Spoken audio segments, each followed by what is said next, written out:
Bugun dunyoning notinch hududlaridan panoh topgan terroristik tashkilotlar ijtimoiy tarmoqlar orqali nafaqat o'z g'oyalarini tarqatib, tarafdorlarini ko'paytirishga urinishmoqda, balki odamlarni turli yolg'on va'dalar hamda soxta xayriya chaqiriqlari bilan aldab, jinoiy faoliyatlarini moliyalashtirish uchun mablag' ham yig'ishmoqda.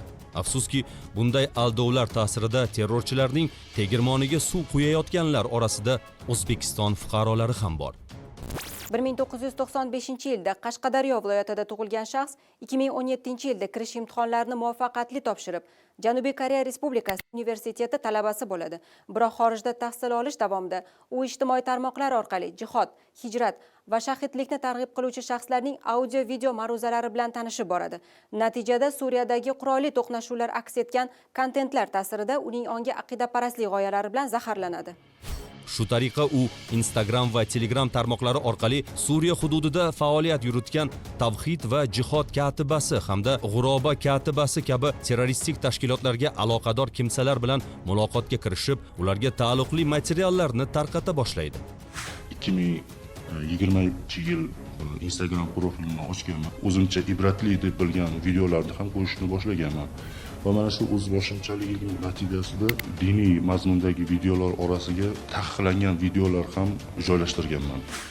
Universitetdagi o'qishini tamomlab, Janubiy Koreyada qolgan mazkur shaxs G'uroba katibasi terroristik tashkiloti media blogeri Saad Muxtorning internet orqali amalga oshirgan aldovlariga ishonib, unga pul yuboradi. 2023-yil videolar ta'sirida Telegramda Murg'ay qalblar guruhiga kirib qolganman.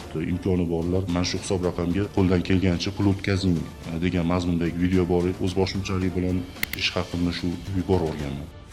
Natijada ushbu mablag'lar terroristik tashkilot faoliyatini moliyalashtirishga xizmat qiladi. G'uroba jamoatiga yangi birodarlarimiz hijrat qilib kelishdi.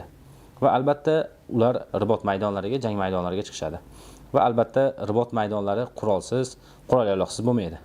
Hozir mana bu qurollarni ko'rib turganingizdek, ushbu qurollarni sotib oldik. Bu qurollarni ehsonkor birodarlarimizni, tashqaridagi birodarlarimizni ehsonlari evaziga sotib oldik. 2023-yilning dekabr oyida mazkur shaxs O'zbekistonga qaytib keladi. 2024-yilning iyul oyida esa Suriyadagi jangarilar safiga qo'shilish maqsadida Turkiyaga boradi, ammo rejasi amalga oshmay ortga qaytadi. Men hozirgi holatimda 3 ta o'zbek tili bilan 4 ta tilni bila turib, oliy ma'lumotli bo'la turib meni aldab qo'yishdi. Huquqni muhofaza qiluvchi organlar tomonidan o'tkazilgan tezkor tadbirlar natijasida mazkur shaxs qo'lga olinib, unga nisbatan jinoyat ishi qo'zg'atiladi. Sud hukmi bilan esa u Jinoyat kodeksining 244 prim 1, 244 prim 2, 155 prim 2 va 155 prim 3 moddalari bilan aybli deb topildi va 10 yil muddatga ozodlikdan mahrum qilindi. Ota-onamga va xalqimga xizmat qiladigan vaqtimda qilib qo'ygan xatolarim tufayli qamoqxonada o'z jazo muddatini o'tab kelmoqdaman. Oqibati yomon bo'lganligini mana o'zimni hayotimning misolini bilan bu narsani tushunib yetdim. Men qilgan hamma ishlarimdan pushaymondaman. Mana shu qilgan jinoyatimdan pushaymondaman. Bir nechta chet tillarini mukammal bilgan va nufuzli xorijiy oliygohni tamomlagan bu fuqaroning achchiq qismati boshqalarga saboq bo'lishi lozim. Zero qonun oldida hamma birdek javobgardir.